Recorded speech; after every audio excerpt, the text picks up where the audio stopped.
Capricorn, Happy New Year and welcome to your Capricorn month. We start the new year with this large expansion of wanting to do it all, wanting to embrace life. And there's a Capricorn party going on January 1st, Sun, Pluto, Mercury, and Venus in Capricorn. So this really is your time as we step into the new year. The Mars in Aquarius is in that sign in front of you, which is activating, understanding your own talent.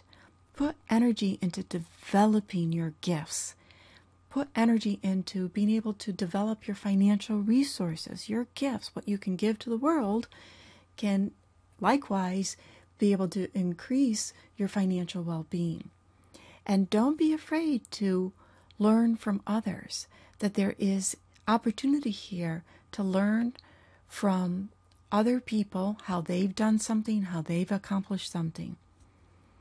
We have the full moon in Cancer on Sunday, January 4th. The intensity for the weekend will be palpable as the sun is conjunct Pluto, which also means the moon's opposite Pluto, square the moon's node, square Uranus. So this desire for transformation, change, and breaking free is very strong. And the moon in Cancer, water sign, very sensitive water sign, can bring out a lot of emotions.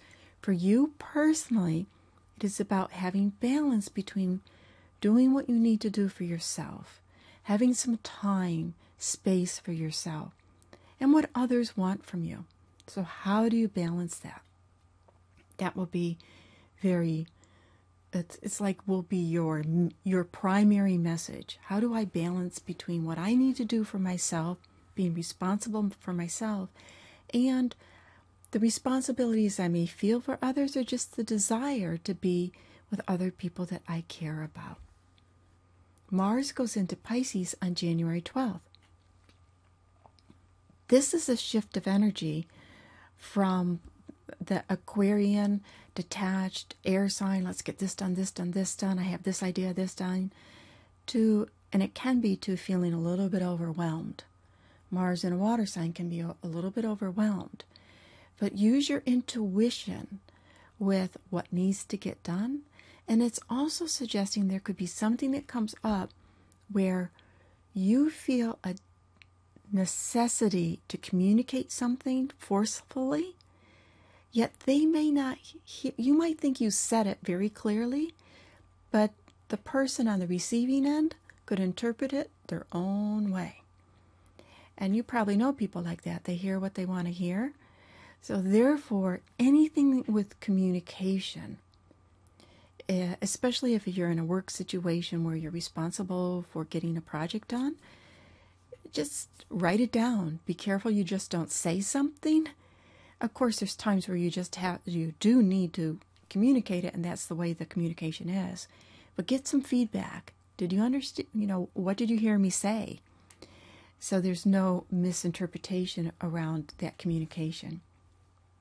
The new moon in Aquarius is on the 20th, January 20th, and it's the same day, see, it's 0 degrees Aquarius, the same day that the sun goes into Aquarius. So now we have this Aquarius party, Sun, Moon, Mercury, and Venus. And by the way, Mercury goes retrograde January 21st. So the new moon vibration has this station of this strong sense of Mercury shifting gears, shifting mindset. Where is it shifting? It's shifting about that place of resources. What do I need to do to develop myself more? How can I develop my own talents? How can I become more resourceful? How can I expand my own well-being, the things that I have, where I feel safe, my financial well-being? And so you could come up with some ideas over the next few weeks while Mercury is going retrograde. We end the month with Venus going into Pisces.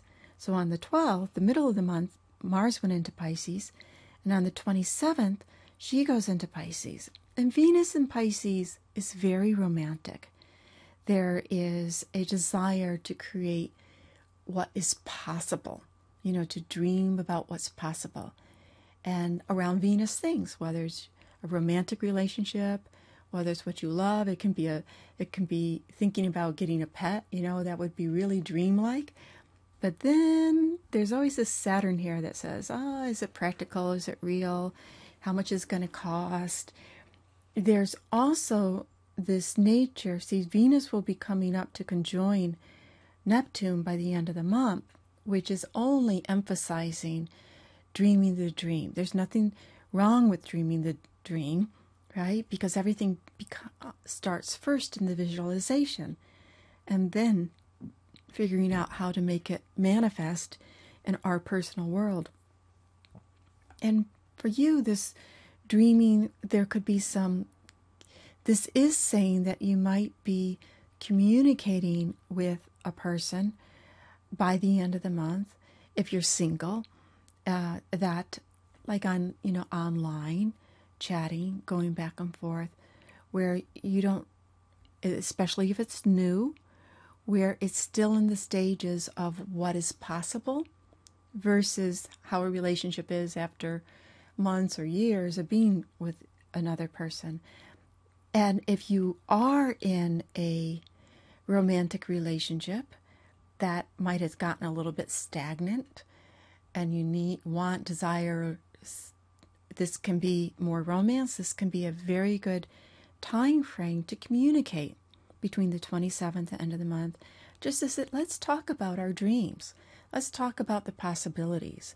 Yeah, we might not have the money to go on this vacation or do this, but let's at least talk about it. And to come up with an alternative, right? It might not be the highest of the high of what the dream is, but to be able to talk about keeping something very romantic alive in spite of the fact that life has all these other things to get done, to make happen, to do. And so this is a very good time and also if you are a journaler, this is an excellent time. You can get intuitive insights like crazy through sitting down, closing your eyes, taking a deep breath, and allowing yourself to become a channel, like, okay, just what needs to come up, and journal. Incredible creative insights for anything that you are working on or anything that's been troubling you. I wish you a very happy new year, and thank you for being a subscriber.